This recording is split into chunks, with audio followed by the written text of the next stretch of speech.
जितनी तेजी से किसान आंदोलन की समय अवधि बढ़ रही है, उतनी ही तेजी से आंदोलन कमजोर पड़ रहा है। लोग आंदोलन स्थलों से अपने घर की ओर लौट रहे हैं, जिनकी घर वापसी से किसान आंदोलन की अगुवाई करने वाले राकेश टिकैत की बेचैनी बढ़ती जा रही है। इसलिए टिकैत हर दिन कोई न कोई नया बयान जारी कर रहे हैं। हाल ही में बड़ौद में आयोजित महापंचायत की बैठक हुई, जिसमें भाकियों के राष्ट्रीय प्रवक्ता राकेश टिकैत ने शिरकत की। साथ ही उत्तर प्रदेश के बागपत में हुई महापंचायत में पत्रकारों से संवाद साधने के दौरान टिकैत बोले कि किसान आंदोलन लंबा चलेगा। किसान तब तक आंदोलन करते रहेंगे जब तक कि सरकार एमएसपी पर कानून नहीं बनाती और किसानों की मांगों को नहीं मानती। ये किसानों के हक और सम्मान की लड़ाई है। किसान और मजदूरों के आंदोलन ने ही देश को आजाद कराने के लिए 90 सालों तक लड़ाई लड़ी थी। बागपत क्रांतिकारियों की धरती है। यहाँ के किसान कृषि कानूनों से आजादी के लिए संघर्ष जारी रखेंगे। ये लड़ाई लंबी होगी, लेकिन जीत किसानों को ही मिलेगी। बता दें कि इससे पहले बामनौली गांव में आयोजित महापंचायत में भी राकेश टिकैत पहुंचे थे, जिसमें हवन और यज्ञ भी करवाया गया। राकेश टिकैत के इन बयानों के पीछे उनकी तिलमिलाहट नजर आ रही है, क्योंकि 26 जनवरी को दिल्ली में हुई हिंसा के बाद सरकार ने किसान नेताओं को बैठक के लिए नहीं बुलाया है। ऐसे में राकेश टिकैत की बयानबाजी खूब हो रही है ताकि सरकार उनकी सुन ले, लेकिन मोदी सरकार ने भी ऐसे नेताओं की राजनीति को समझ लिया है और अब बाकी लोग भी इन किसान नेताओं की राजनीति को समझ रहे हैं। मध्य प्रदेश में कांग्रेस हाशिए पर चली गई है। सत्ता से बेदखल होने के बाद पार्टी में अंदरूनी मतभेद दिनों दिन बढ़ता ही जा रहा है, लेकिन बीजेपी से मुकाबला करने के लिए कांग्रेस अब अपने विचारधारा के साथ समझौता करने के लिए तैयार हो गई है। कांग्रेस में अब गोडसे समर्थकों की एंट्री शुरू हो गई है।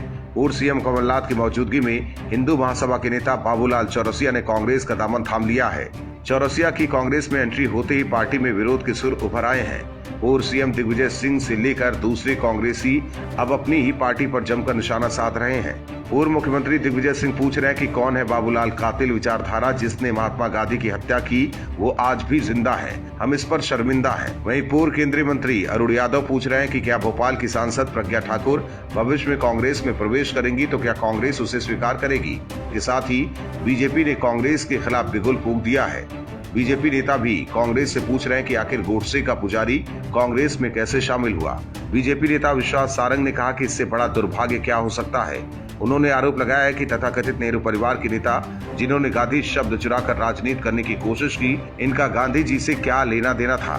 दरअसल बाबूलाल ग्वालियर के उस वार्ड से पार्षद है जहां गोडसे का मंदिर बना था और अब वो कांग्रेस में शामिल हो गए हैं। बाबूलाल के शामिल होने के बाद सवाल कमलनाथ पर भी उठ रहे हैं, क्योंकि उनकी मौजूदगी में बाबूलाल ने कांग्रेस का दामन थामा है। हालांकि बीजेपी को गोडसे की विचारधारा वाली पार्टी बताकर कोसने वाली कांग्रेस ने अब खुद ऐसे ही नेता को अपनी पार्टी में जगह दी है।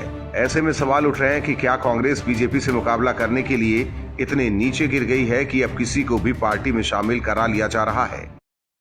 कांग्रेस के भीतर आपसी मतभेद खत्म होने का नाम नहीं ले रहा है।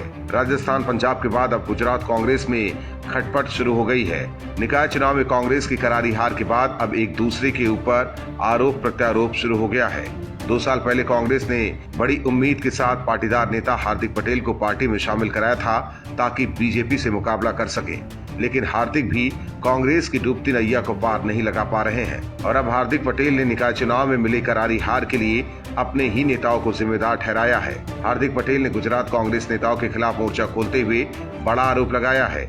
उन्होंने आरोप लगाया कि पार्टी उनका सही से प्रयोग नहीं कर पा रही है। इसके साथ ही उन्होंने कहा कि पार्टी के भीतर अपने ही नेता उनकी टांग खींचने का काम कर रहे हैं। हार्दिक पटेल के हवाले से कहा गया है कि राज्य कांग्रेस नेतृत्व ने स्थानीय निकाय चुनाव से पहले उनकी एक भी सार्वजनिक सभा आयोजित नहीं की। हार्दिक ने कहा कि मैं एक दिन में 25 मीटिंग करने के लिए तैयार था। हार्दिक पटेल ने उम्मीद जताई कि अगर वरिष्ठ नेता अहमद पटेल जिंदा होते तो वो 219 सीटों पर बिना मुकाबला किए बीजेपी को जीत हासिल करने नहीं देते।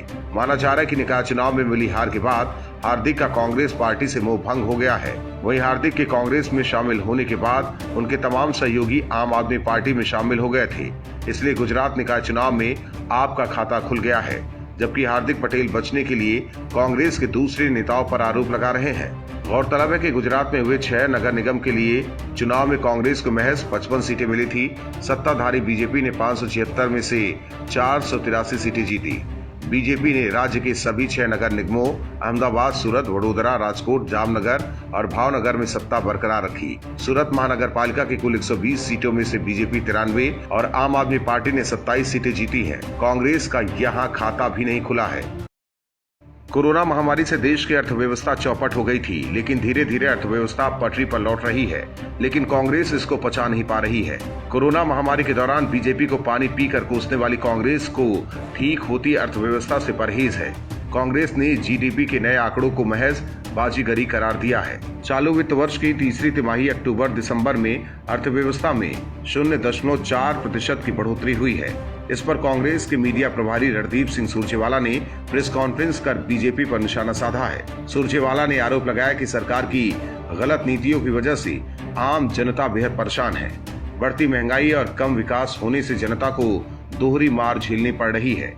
सुरजेवाला ने यह भी कहा कि जीडीपी के जो नए आंकड़े सामने आए हैं वो केवल आंकड़ों की बाजीगरी है। सुरजेवाला ने तर्क दिया कि केंद्रीय सांख्यिकी कार्यालय ने 2020-21 के लिए जीडीपी दर को अब -8% कर दिया है, जबकि पहले -7.7% का अनुमान लगाया गया था। सुरजेवाला ने ये दावा भी किया कि सीएसओ ने जो अनुमान लगाया है अर्थव्यवस्था उससे भी बदतर प्रदर्शन करेगी। वहीं बढ़ती महंगाई पर भी सुरजेवाला ने मोदी सरकार को निशाने पर लिया। सुरजेवाला ने कहा कि देश में महामारी के कारण कीमतें आसमान छू रही हैं। महंगाई दर में लगातार इजाफा हो रहा है।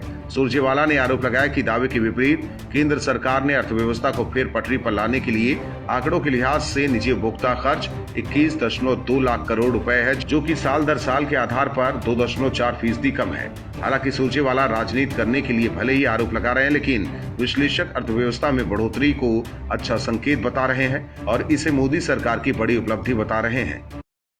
कांग्रेस के वरिष्ठ नेता गुलाम नबी आजाद और प्रधानमंत्री मोदी के बीच तारीफ का सिलसिला जारी है। राज्यसभा में गुलाम नबी की विदाई पर प्रधानमंत्री ने भावुक होकर आजाद की जमकर तारीफ की थी, जिसके बाद कई बार आजाद को प्रधानमंत्री मोदी की तारीफ करते हुए देखा गया है। अब एक बार फिर गुलाम नबी आजाद ने प्रधानमंत्री मोदी की तारीफ के पुल बांधे हैं, जो फिर से कांग्रेस के अन्य नेताओं की नींद उड़ाने का काम कर सकता है। हाल ही में जम्मू में आयोजित एक सभा में आजाद ने पीएम मोदी को जमीन से जुड़ा हुआ नेता बताया और कहा कि लोगों को उनसे सीखना चाहिए कि कामयाबी की बुलंदियों पर जाकर भी कैसे अपनी जड़ों को याद रखना चाहिए। गुज्जर समुदाय की सभा में गुलाम नबी आजाद ने कहा, मुझे बहुत सारे लीडरों की बहुत सी बातें अच्छी लगती है। मैं खुद गाँव का हूँ और बहुत गर्व होता है। हमारे पीएम मोदी भी कहते हैं वह गाँव से हैं। कहते हैं बर्तन मांजते थे, चाय बेचते थे। सियासी तौर पर हम उनके खिलाफ हैं, लेकिन कम से कम जो अपनी असलियत है वह उसको नहीं छुपाते। यदि आपने अपनी असलियत नहीं छुपाई तो आप मशीनरी दुनिया में नहीं जी रहे होते हैं। गौरतलब है कि गुलाम नबी आजाद उन नाराज नेताओं में से एक है जिन्होंने पार्टी के अंतरिम अध्यक्ष सोनिया गांधी को चिट्ठी लिखी थी और पार्टी की नेतृत्व क्षमता पर सवाल भी उठाए थे। ऐसे में गुलाम नबी आजाद का प्रधानमंत्री की इस तरह तारीफ करना कई संकेत दे रहा है, क्योंकि इससे पहले प्रधानमंत्री मोदी भी कह चुके हैं कि भाजपा के द्वार गुलाम नबी आजाद के लिए हमेशा खुले हैं, जिसके बाद ही तारीफ का सिलसिला शुरू हुआ, जो अभी भी जारी है। गुलाम नबी द्वारा मोदी की तारीफ से कांग्रेस के नेता पिछली बार की तरह ही तिलमिला सकते हैं, जिन्हें एक बार फिर कांग्रेस के वरिष्ठतम नेता को खोने का डर सताने लग गया है। Bureau report, OMS news. और भी वीडियोस देखने के लिए चैनल को सब्सक्राइब करें और बेल आइकन को दबाएं।